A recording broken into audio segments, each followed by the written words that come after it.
Hello, class, and welcome to Forensic Psychology. My name is Dr. Neil Soggie, and I am your instructor for this course. This week, I want to welcome you to a lecture on criminal profiling.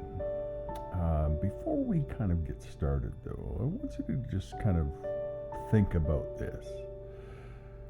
How can the study of offender characteristics and victimology aid law enforcement?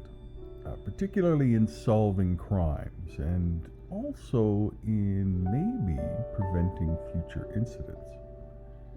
I want you to just take a moment and consider some of the implications of this question, because that's what we're going to be diving into today with our topic of criminal profiling. Now, I want to kind of start off with a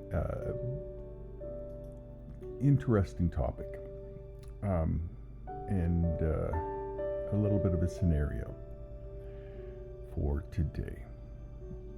Between 1974 and 1991, a fellow by the name of Dennis Rader, also known as the BTK killer, which stands for Bind, Torture, Kill. He terrorized Wichita, Kansas, and the surrounding area with a series of very brutal murders. And over the span of nearly 2 decades, Rader killed at least 10 individuals. His victims were selected at random, and he often stalked them for extended periods before breaking into their homes to carry out violent attacks. And his method involved binding, torturing, and ultimately killing his victims, leaving behind cryptic messages in order to taunt law enforcement. There were many victims. There was the Otero family in 1974. There was Sheila Vian in 1977. There was Nancy Fox in 1977. One of the most well-known victims. And Rader actually later called the police from a payphone in order to report the crime because he wanted some attention. There was Maureen Hedge in 1985. He abducted her from her home in Park City, Kansas, and after killing her, he transported her body to his church, where he posed her body in various positions before disposing of her. And the areas for Rader's murders took place in and around a small suburb north of Wichita. And some of the things that I'm going to show in a moment are the loose geographical pattern that centers around Wichita.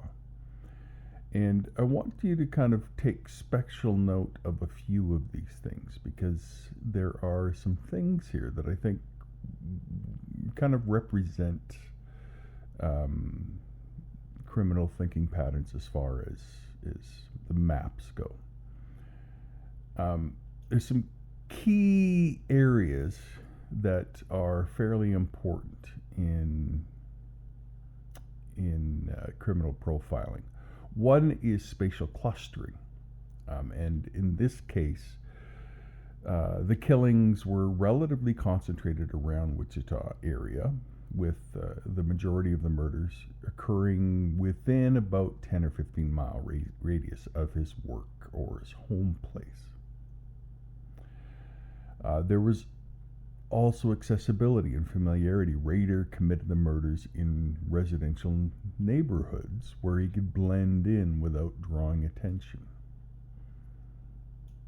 There were some offender anchor points.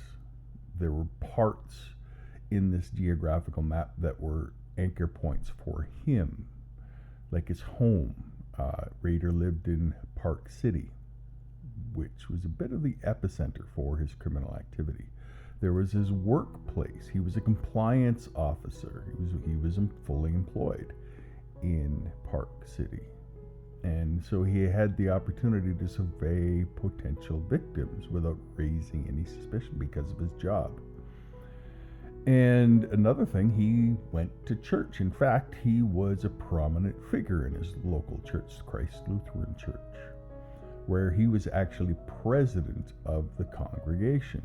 And he even transported the body of that victim, Maureen Hedge, to the church, which underscores how his public life and his private crimes intersected.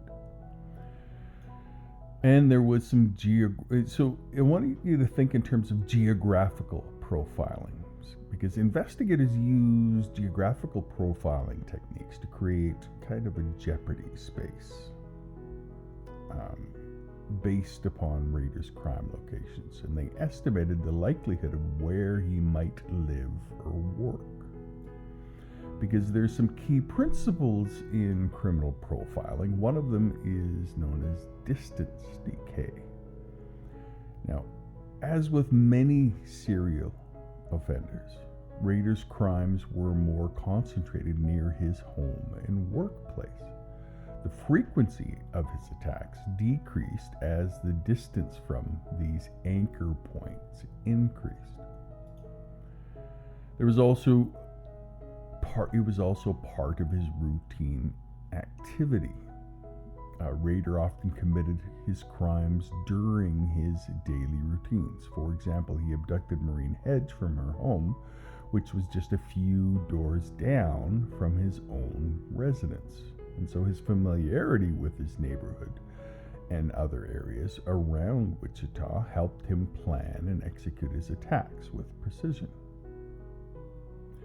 And there's a circle theory.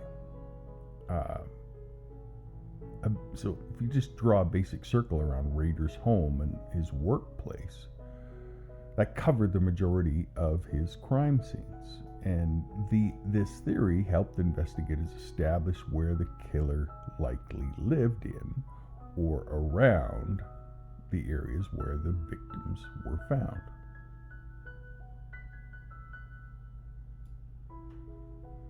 And I just want you to kind of be mindful of some of these theories, because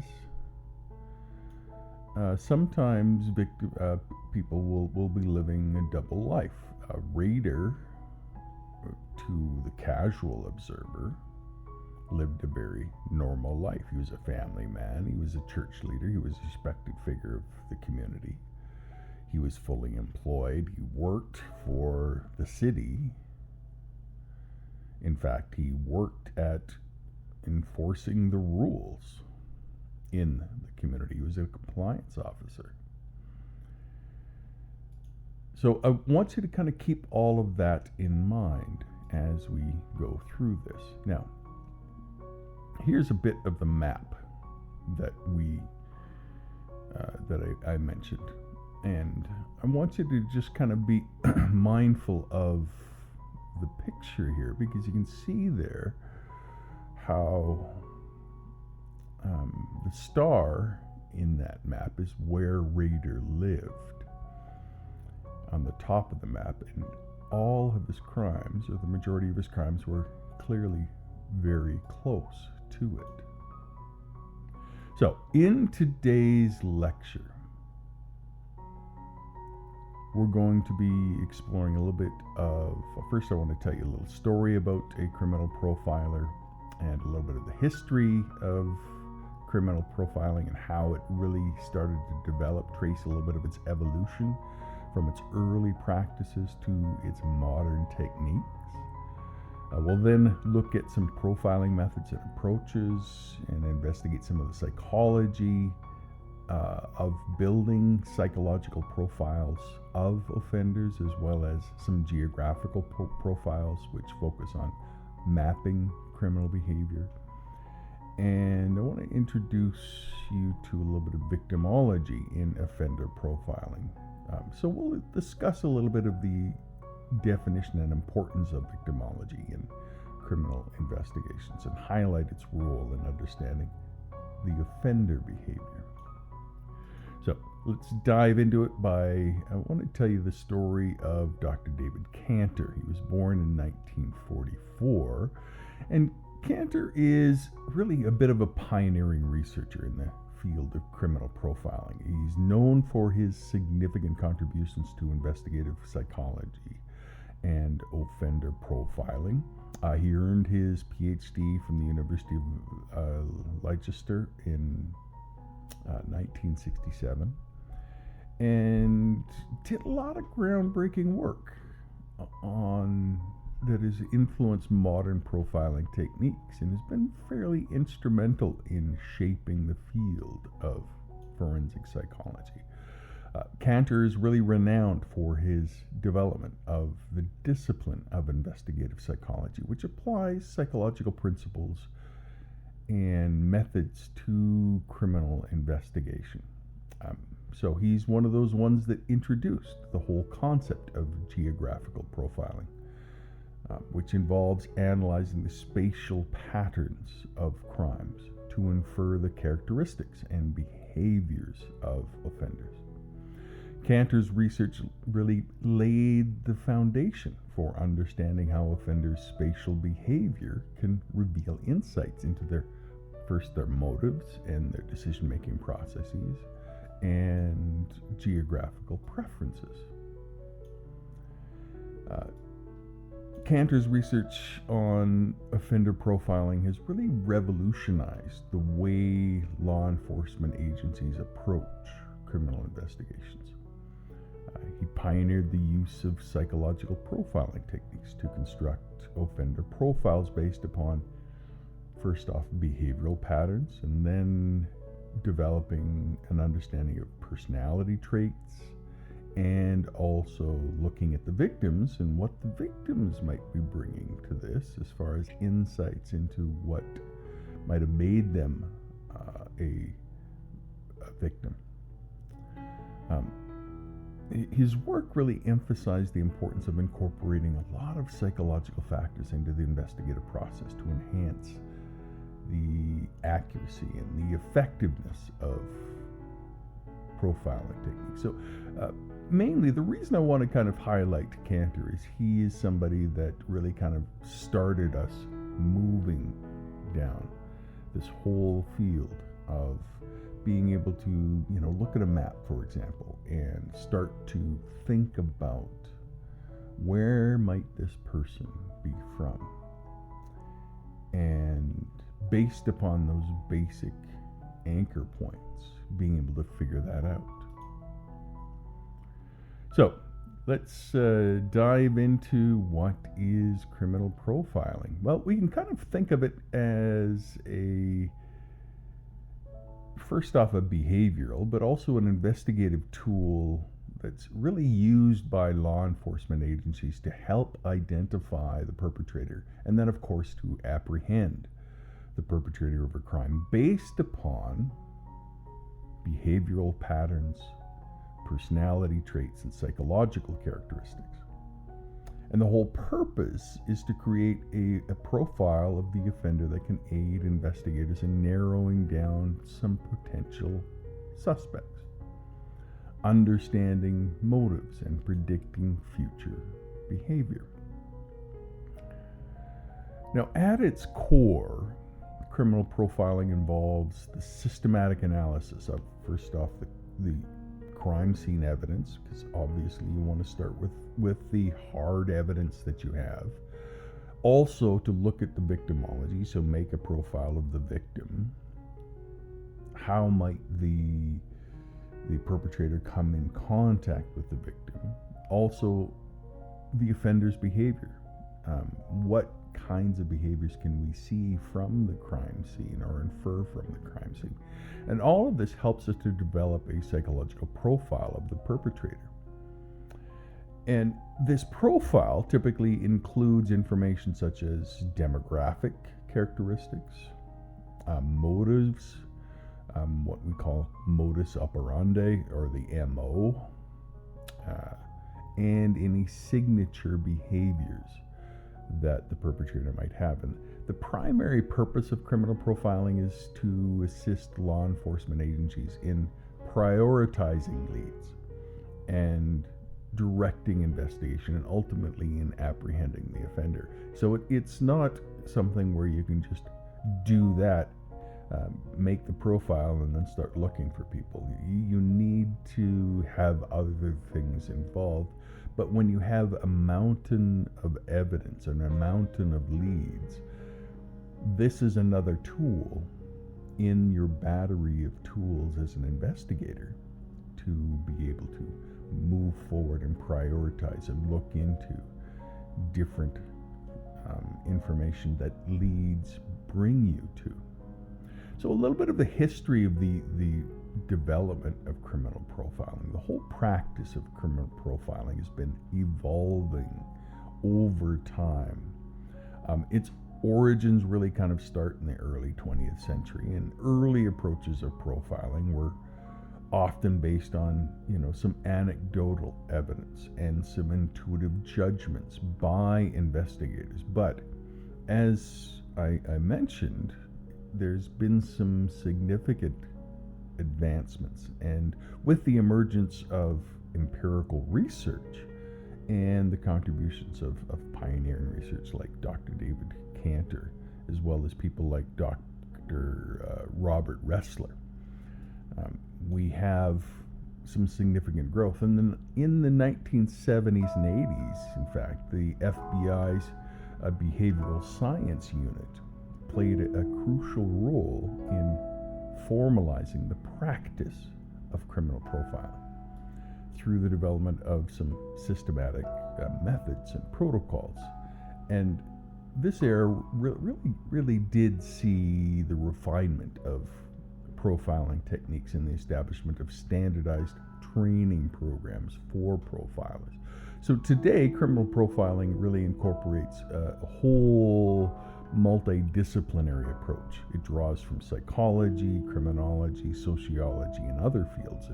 And modern profiling techniques really leverage some pretty advanced analytic tools, such as geographic profiling software and statistical modeling, to generate more accurate and reliable offender profiles. And of course, going into the future, AI is going to be leveraged for this fairly significantly.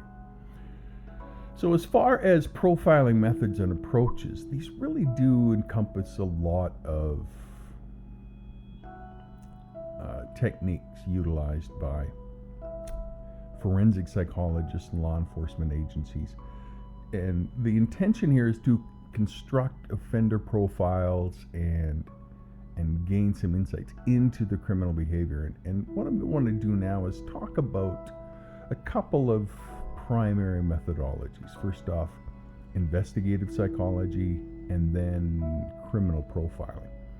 So investigative psychology is where we really focus on understanding the psychological and behavioral characteristics of offenders in order to construct profiles that are going to aid the criminal investigations. And so this approach involves analyzing crime scene evidence, victimology, and offender behavior patterns to identify some unique signatures and the modus operandi. And there's a couple of key things within this. The first one is behavioral analysis. And behavioral analysis really looks for patterns exhibited by offenders. What's the commonality in their choice of victims? What are their methods of approach? And how and what might be the interaction dynamics in there? And from those things, we can start to infer the likelihood of psychological motivations. And you can really go into some dark places in the human psyche and realize that there are a lot of dark places in the human psyche when you do behavioral analysis. But it's important to do that. And then there's the crime scene reconstruction, which is the other side of this. And that's really about reconstructing the sequence of events leading up to and following a crime. And what this does is help you to develop a hypothesis about the offender's behavior and their motives. And this process often involves, getting into the forensic evidence, diving into witness statements, and a lot of the physical characteristics of the crime scene. So that's kind of the touchstones of investigative psychology. And then we have the geographical profiling, which is really a specialized technique for focusing on analyzing spatial patterns of the crime to determine the likelihood of the residence or the operational base of the offender. And this approach is based on the premise that offenders tend to commit crimes within familiar geographical areas and to exhibit spatial behavior patterns that can be mapped and analyzed. And the key components of geographical profiling first are what is called crime mapping, and which is using some geographical information systems and some statistical analysis to visualize the map and to look at the locations of crime scenes and identify any patterns or clusters of criminal activity. And then there's the offender anchor points. Because typically, and again, all of this is going to be a bit on the normal curve. There's going to be some statistical variability here, but human beings tend to cluster to the middle. So we can kind of, when we know that there's an offender, we can kind of use statistics to say this is the likelihood of where their anchor points are going to be. Things like residence and their workplace or their social hubs.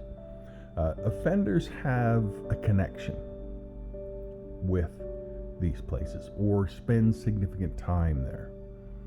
And these anchor points provide some valuable insights into offenders' behavior and their movement patterns. And then we use those two things along with some predictive modeling. And as I mentioned, a lot of what we do can be kind of seen in statistics. So math is important. So by utilizing statistical algorithms and geographical profiling software to generate some predictions, we can kind of develop a fairly good sense of the most likely area or areas where an offender resides or operates based on the spatial characteristics of the crime scene. And by integrating these investigative psychology techniques and these geographical profiling techniques, law enforcement agencies can start to develop some comprehensive offender profiles, and all of this will enhance the efficiency and effectiveness of criminal investigations. And so these methods obviously are some very valuable tools for understanding offender behavior and identifying potential suspects, and ultimately bringing perpetrators to justice. So overall, and the other thing that I haven't mentioned yet or dived into all that significantly is victimology. So I want to kind of do that next. Victimology within the context of offender profiling really serves as a fundamental aspect of understanding the dynamics of criminal behavior, and also in aiding law enforcement investigations. So I want to kind of start with what is victimology in this context. Now, victimology itself is obviously something much greater than this, but in this context, victimology really refers to the study of victims and their interactions with offenders within the context of criminal acts. So it encompasses analyzing various aspects of victims' characteristics, their behaviors, and relationships with offenders to gain insights into what might be the offender's motives or their patterns and potential identities of perpetrators. And understanding victimology is essential in criminal investigation for several reasons. First off, it helps with behavior patterns. So when you have victimological data, that can really reveal some patterns in offender behavior, such as target selection preferences, the methods of approach, and how might the offender have interacted with his victims. And by analyzing these patterns, investigators can develop profiles of offenders that aid in identifying suspects and predicting future behavior. Now, something I want to kind of mention here is, sometimes victims' families might feel like an investigator is blaming the victim, and that's not the intention here at all. When an investigator is investigating the life of the victim, the intention is to get a better sense of what might be the potential offender's modus operandi. It's not, and so it's just part of the tool. It's not to prosecute the victim in any way. So some other things that might go along with this. One of the things is motive identification. So the first thing is behavior patterns. The second thing is motive identification. So by examining the relationship between victims and offenders, that can really kind of provide some clues about the motives behind the criminal acts, whether the crime was driven by the obvious ones, financial gain or personal vendetta, or in a lot of cases, psychological gratification. And so victimology can help investigators uncover the underlying motivations behind the offenses. There are also offender characteristics. Victims often serve as a window into the characteristics and personality traits of the offenders. So by studying the demographics and lifestyle factors and interactions of victims, investigators can glean valuable information about the offender's age and gender and socioeconomic status and behavioral tendencies. There's also the investigative leads. Victimology analysis can generate leads and hypotheses that guide the direction of criminal investigation. So by identifying some commonalities among victims or linking crimes based on similar victimological profiles, law enforcement agencies can start to prioritize leads and allocate their limited resources, because there's always going to be limited resources. They can do that more effectively. So in essence, victimology plays a pretty crucial role in offender profiling because it provides valuable insights into offender behavior, the offender's motives, and offender characteristics. And by integrating victimological analysis into criminal investigations, law enforcement agencies can enhance their understanding of the dynamics of crime and develop targeted strategies for apprehending perpetrators. So understanding victim profiles really does involve a fairly comprehensive examination of various aspects of victims' lives and circumstances in order to discern patterns, as well as patterns of vulnerabilities and potential links between crimes. So I want to talk about that now. What are the demographic characteristics? the lifestyle factors and their significance in offender profiling. So let's start off with the demographic characteristics. So things like age and gender and socioeconomic status, demographic characteristics encompass some key factors for this. And that can significantly influence an offender's target selection and their modus operandi. So victims of different demographics may be targeted for some distinct reasons. And this might reflect upon the offender's preferences or their biases or their motives. So for example, serial killers often exhibit patterns of victim selection based upon some specific demographic traits, such as targeting individuals of a particular age group or a particular gender. And understanding these demographic patterns is really essential in constructing accurate victim profiles and identifying potential links between crimes. So there can be some lifestyle factors, things like habits and hobbies and daily routine lifestyle factors that can provide some valuable information, some insights into their vulnerability and susceptibility to the victimization. And so by examining the lifestyle of the victims, investigators are not doing that in order to blame the victim again, but rather to uncover some potential risk factors and opportunities for offenders to exploit. So for instance, victims with predictable routines or engaging in high-risk behaviors may be more susceptible to certain types of crimes, such as burglary or assault.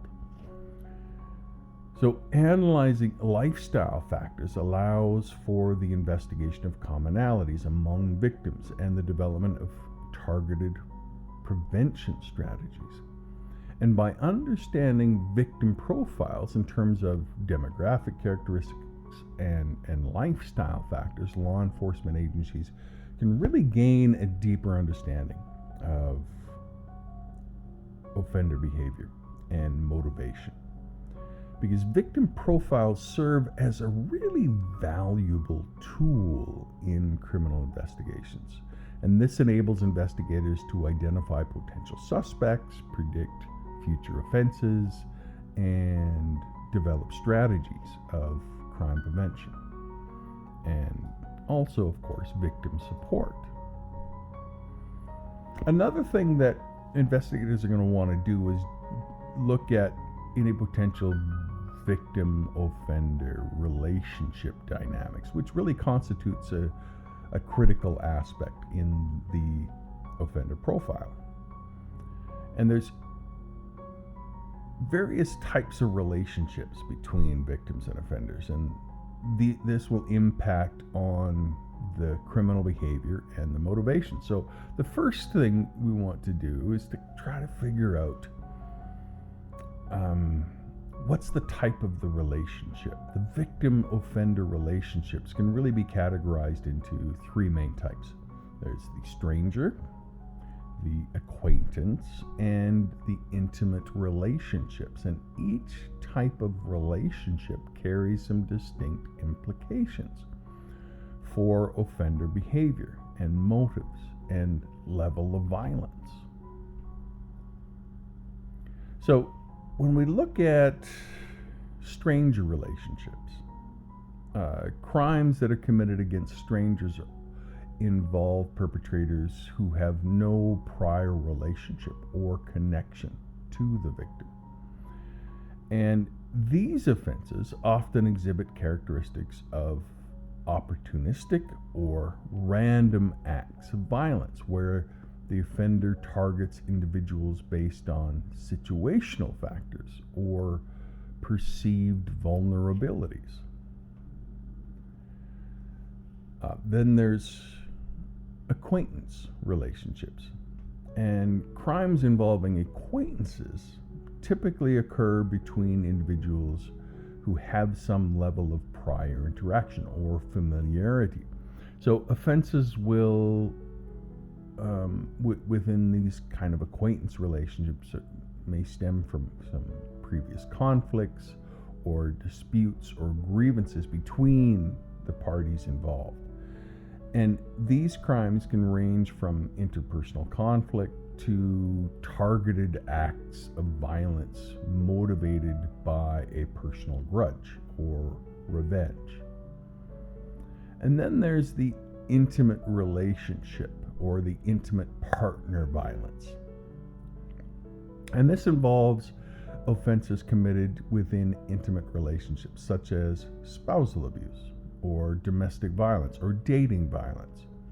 And these crimes involve perpetrators who are current or former intimate partners of the victim. And motives for intimate partner violence may include power and control dynamics, jealousy, or retaliation against perceived transgressions. And so there's some impact on behavior, offender behavior, and motivation. So the nature of the victim-offender relationship significantly influences the offender behavior, their motivation, and the level of violence exhibited during the commission of a crime. So factors such as familiarity, the person's emotional investment, the power dynamics can all shape the dynamics of the offense and impact the offender's decision-making process. Now, stranger relationships may involve crimes of opportunity, where offenders target vulnerable individuals in unfamiliar settings. Acquaintance relationships may be driven by interpersonal conflicts. Intimate relationships involve power or emotional dependency, which can escalate into acts of severe violence or homicide. And so by understanding the dynamics of the victim-offender relationships, investigators can start to gain some valuable insights into what might have been the motives behind the criminal acts. Now, let's look a little bit at murder offender profiling, because this is something obviously that is of interest to a lot of people in the public. So a murder offender profiling really involves the analysis of homicide cases in order to construct profiles of the perpetrators based on what might be their motives, what might be their typologies, the victim selection criteria, and what are the crime scene characteristics. So there's a lot of things that go into this. So motives and typologies are some things to kind of think about. Because there are serial murderers, there are spree murderers, there are mass murderers, and these offenders exhibit really kind of a diverse range of motives and typologies. So we'll kind of take a look at these distinct patterns and how we can kind of start to understand the differences here. So with serial murderers, a serial killer killers are involve individuals who commit multiple murders over an extended period, and typically with a cooling off period between each offense. And their motives may include psychological gratification, typically for power and control, or for the fulfillment of some kind of twisted fantasies. And so serial killers often exhibit organized behavior, where there's carefully selecting and targeting victims based on specific criteria such as age and gender or occupation. So that's a serial killer, which is different from a spree killer. Spree killers are individuals who commit multiple murders in a short period often within a single continuous episode of violence. And their motives may be fueled by intense emotional distress or rage or a desire for revenge. And so spree killers typically exhibit impulsive or chaotic behavior, and they target victims indiscriminately and are really kind of displaying little regard for personal safety or consequences, typically. And then there's mass murderers, are individuals who commit multiple murders in a single location or event. So they're targeting basically a large number of victims simultaneously. And their motives may vary, and it might be political ideologies or personal grievances or perceived injustices.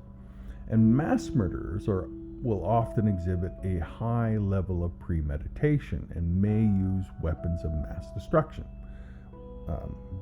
firearms, explosives, to inflict maximum casualties.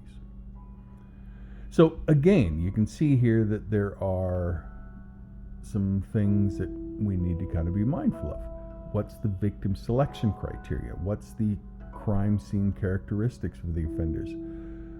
Because these are often going to be criteria that help us to understand how did the offender select their victims, and how does this exhibit distinct patterns of behavior at the crime scene. So if we look at victim selection criteria, murder offenders may target victims based upon their demographic characteristics, their age, their gender, their socioeconomic status, as well as some situational factors like proximity to them, or this was a unique opportunity. And understanding the offender's victim selection criteria can give us some insight into what their motives might be, what their biases might be, what their potential vulnerabilities might be. And then we also need to look at the crime scene characteristics. The crime scene really serves as a crucial source of information for understanding offender behavior and their modus operandi. Because crime scene characteristics such as the method of killing, the disposal of evidence, the staging of the crime scene can reveal insights into the offender's level of organization and planning and psychological state.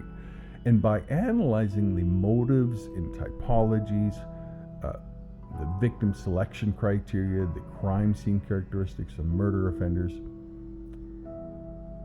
investigators can develop comprehensive offender profiles that aid in identifying suspects, predicting future behavior, and ultimately bringing perpetrators to justice.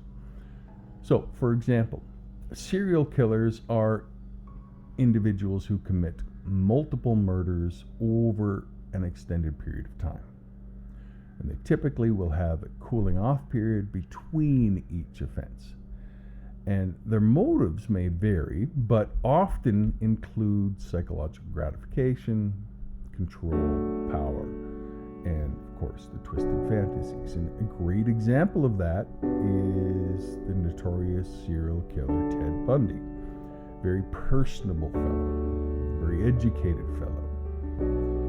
Bundy was active during the 1970s and confessed to committing at least 30 homicides across several states. Typically, he targeted young women, typically college students, whom he would approach under the guise of needing assistance or posing as an authority figure. And Bundy's modus operandi involved luring victims into his car, where he would then incapacitate them and ultimately murder them. He displayed a high level of organization and cunning, and often disposed of the evidence and changed his appearance in order to avoid suspicion. Now, Bundy's case really exemplifies many characteristics associated with serial killers, including the selection of victims based on specific criteria such as age and gender, as well as the meticulous planning and execution of his crimes. And despite being apprehended multiple times, Bundy managed to escape custody on several occasions. And all of this highlights the challenges law enforcement agencies face in identifying and apprehending serial offenders. So the case of Bundy really kind of underscores really the chilling nature of serial killers, and why it's so important to understand offender behavior and motives in criminal investigations. Just because someone is polite and kind and well organized and clean cut and well spoken and educated does not mean that they should be ruled out. There's other factors that need to be considered, and that is why we have criminal profiling. Then there's other cases, not just murders, but offenders for things like abduction. Abduction offender profiling is another important type of profiling, and it really kind of involves cases involving abduction and kidnapping, and helps to construct profiles based again upon patterns and motives and victimology.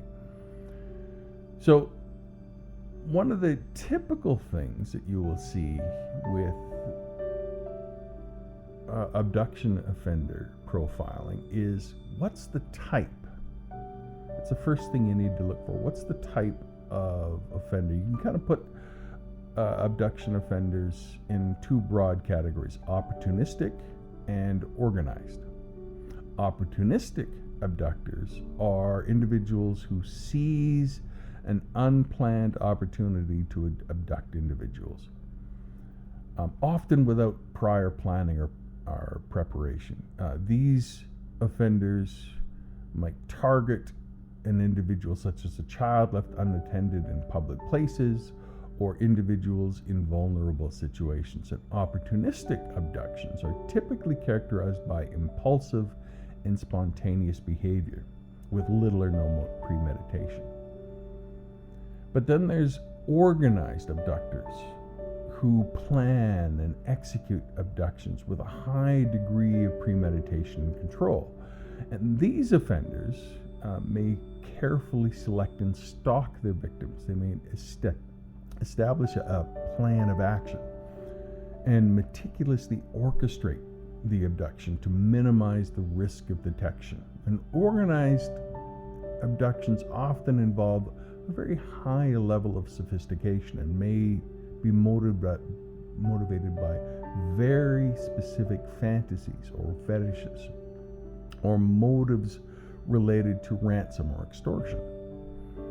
And so by looking at the victimology, that really again plays a crucial role in abduction offender profiling, influencing the selection of victims and the choice of abduction locations. So when we look at abduction offenders, they may target victims based upon some specific criteria. Again, we're always thinking about age, gender, but also in this case, physical appearance and what's their potential vulnerabilities. Children and adolescents, particularly, and individuals perceived as easy targets may be at higher risk of abduction.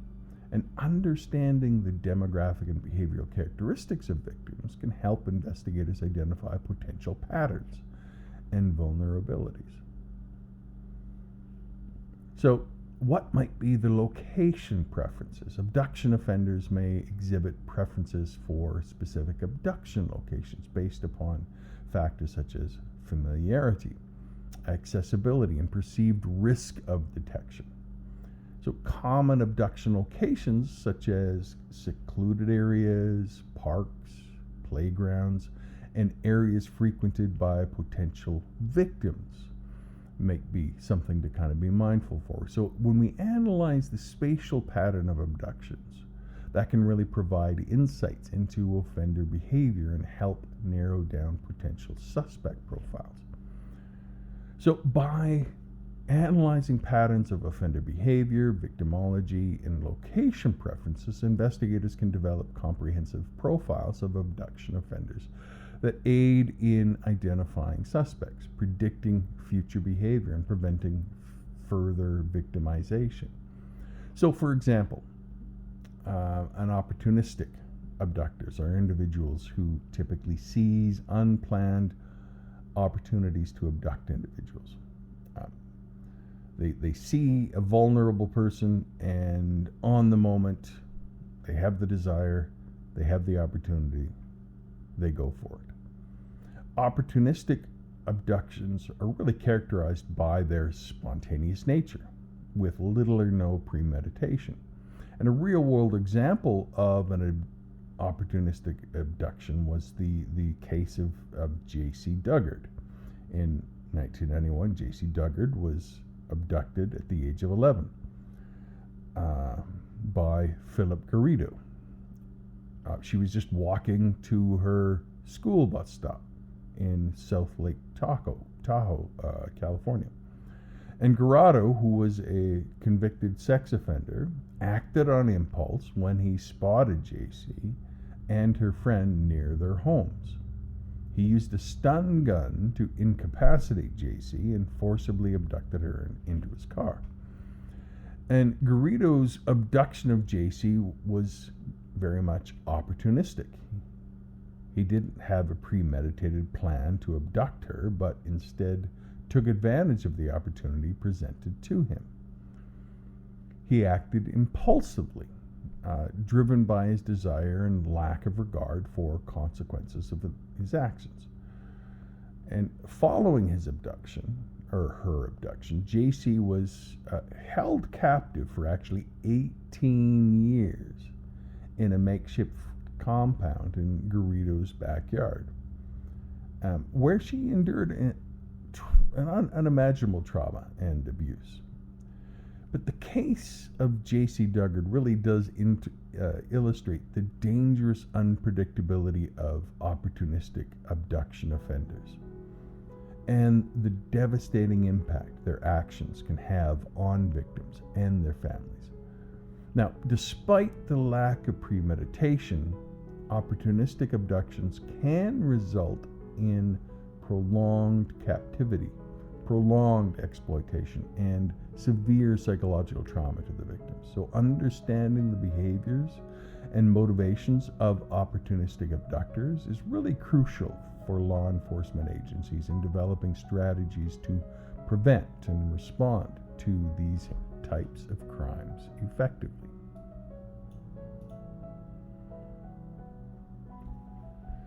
Now, there are lots of different types of crimes, though. So let's take a look at serial arson. Serial arson offender profiling obviously involves analysis of arson cases. And in this case, we're looking at what's the psychological characteristics of the arsonist? What's their signature behaviors? What's the modus operandi associated with their serial arson offenses? So arsonists exhibit like anybody, a diverse range of psychological characteristics that are going to contribute to their motivation and behavior. And so the motives can vary widely, but we can kind of break it down and make some logical divisions to arsonists. First off, there's the pyromaniac.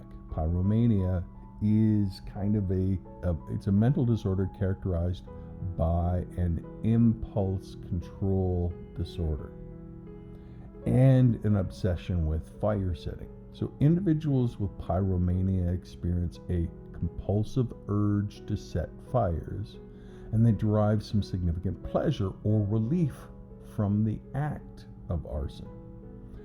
And pyromania often coexists with other psychological disorders, such as antisocial personality disorder or attention deficit hyperactivity disorder.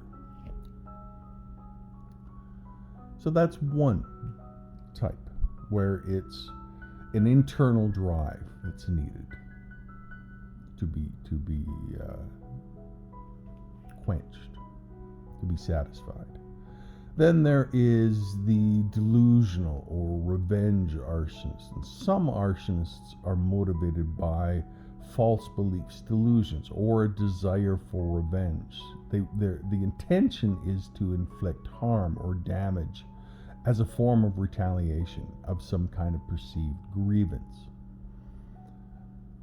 And so these offenders are going to exhibit paranoid or vengeful tendencies and may target individuals, properties, or institutions associated with their perceived grievances. Then there's the thrill-seeking. In some arsonists, the act is one of excitement, the thrill-seeking behavior. And these offenders may engage in arson as a form of risk-taking or to satisfy a need for stimulation. And thrill-seeking arsonists may target multiple locations or engage in increasingly risky behavior to escalate the intensity of the crime.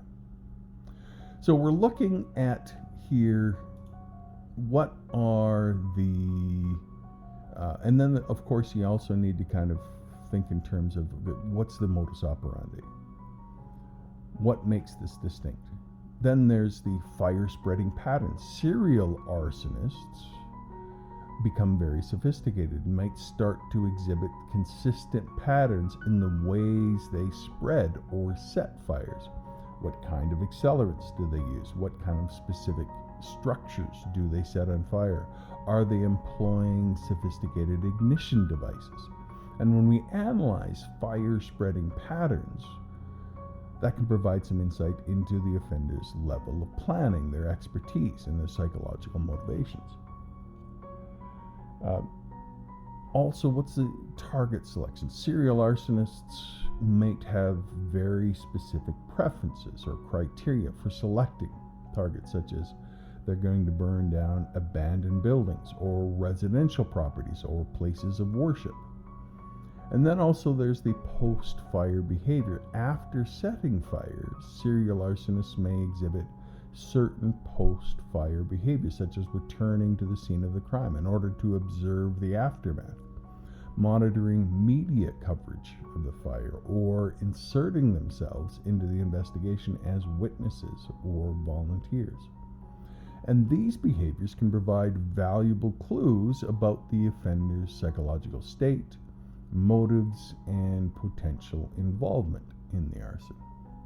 And by analyzing the psychological characteristics, the signature behaviors, and modus operandi of serial arson offenders, investigators can develop comprehensive offender profiles that aid in identifying suspects, predicting future behavior, and preventing further arson incidents. So, hope you see that it's clear, like anything, offender profiling really serves as a valuable tool in the investigation. And it also reveals that there's a lot of complex psychology and complex behaviors underlying these very destructive crimes.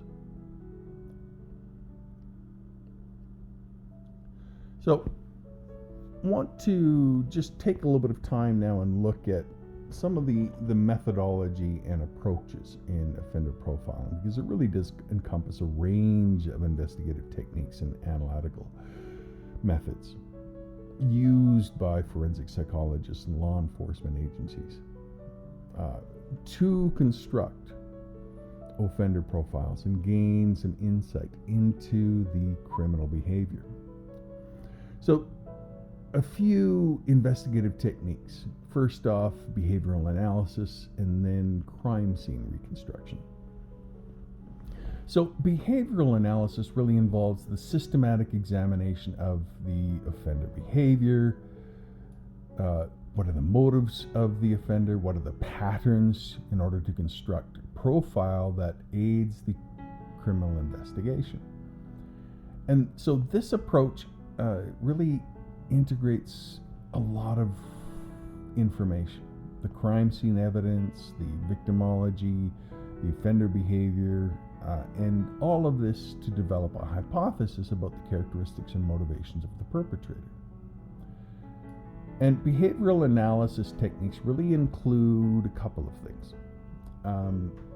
Offender profiling, where we're constructing a profile, a hypothetical profile of the offenders based upon behavioral patterns, personality traits, and victimology in order to identify what potential suspects might look like, as well as to predict where might future acts occur and when might future acts occur. When we look at crime scene reconstruction, we're really reconstructing the sequence of events leading up to and following the crime in order to develop a hypothesis about the offender behavior, their motives, and their interaction with the victims. When we do geographical profiling, that's really looking at what's the likely residence or operational base of the offender. And so we take a lot of geographic information and use some statistical analysis to visualize the pattern. Typically, one or two of the offenses are going to be close to the base, and the rest are going to be scattered around in an area that's familiar still to the offender. And from all of this, we can do some predictive modeling. We can utilize some statistical algorithms to have a sense of where the perpetrator might go to next. And all of this obviously is very helpful in the investigative process. Now, of course, there are some challenges and some limitations in offender profiling, because despite its utility in aiding criminal investigation, offender profiling does have its limitations. First off, there's the very human limitation of overcoming bias and stereotype.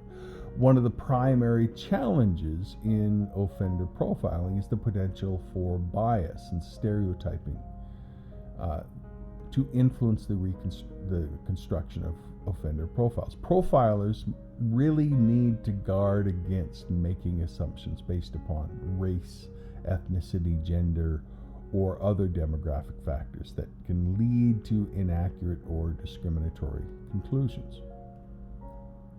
So overcoming bias really kind of requires profilers to rely upon empirical evidence and objective analysis rather than subjective judgments or preconceived notions. So offender profiling really kind of raises some ethical considerations regarding things like privacy and consent and the potential impact on individuals' rights and freedoms, because profilers must, of course, they need to adhere to ethical guidelines and professional standards to ensure that profiling practices are conducted in a manner that respects the dignity and rights of all individuals involved. And part of that is recognizing that there are some limitations to profiling techniques. While profiling can be valuable, offender profiling can be valuable, profilers must recognize the inherent uncertainty and complexity of human behavior, as well as the limitations of available data and methodologies. And I want to kind of clarify here, there's a huge difference between armchair profiling or somebody picking someone out just based upon race or gender, and what we're talking about here. Real systematic professional offender profiling is something that strives to be ethical, strives to be scientific and systematic, strives to be evidence-based, and strives to recognize its own limitations. It is part of the tools. It isn't the only tool, but it is a tool that can assist investigators. So as we close out this lecture, I want to kind of just highlight a few key terms. The first one is behavioral analysis. When we talk about behavioral analysis, we're really talking about the systematic examination of offender behavior, motives, and patterns in order to construct profiles that aid in criminal investigations.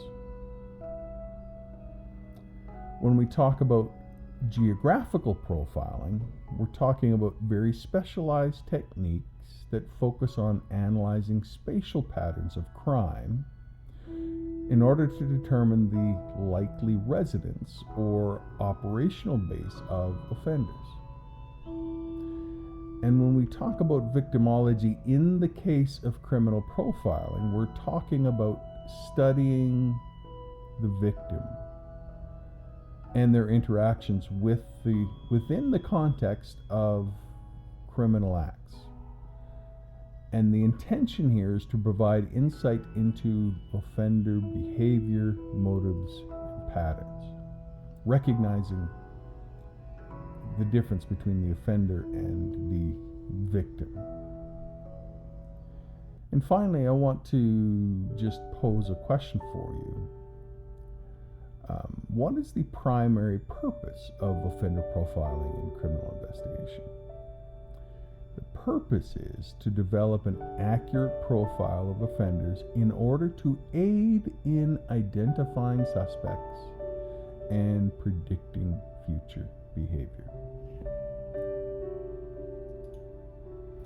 So, I want to just close out by inviting you to consider how the principles of victimology and offender profiling can really inform our understanding of crime and safety in our community.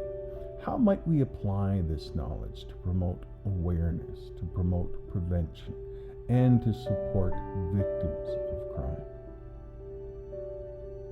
Hope you enjoyed this lecture, and I will see you next week. You take care. Bye-bye.